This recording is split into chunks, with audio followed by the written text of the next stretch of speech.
например, сломалась стиральная машина. Угу. От нее воняло чем-то горелым. Все, Ага. она сломалась, она не работает. Угу. Девушка, она знает, что я могу иногда воздействовать и починить, просто мысленно. Я говорю, я, конечно, попробую, но я сам не уверен, что это возможно. И ты знаешь, самое странное, то, что еще месяц, она включилась, она заработала, и еще месяц она работала. Другой факт. Не работал сканер в тренажерном зале. И вот его по-всякому пытались кантовать, но не работает. Я говорю, давайте так, я сейчас вам помогу. Он включится, заработает, но ненадолго. Потом он все равно сломается. И он заработал. Я не просто дотронулся, я мысленно обратился.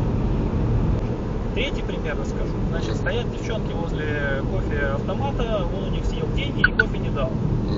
Я подошел, пообщался с этим автоматом, если можно так сказать, руку положил. Автомат не только дал им кофе, но еще и все деньги вернул. Пример. У меня застряли коллеги в лифте. Под Новый год, корпоратив, все вот это, там перегруз был, много людей. Слышу, там они гузят, как бы выйти хочется, а лифт не работает. Достаточно мне было просто положить руку на двери, как бы дверь открыть. Еще. То есть это эффект очень короткий, он не может быть долгим.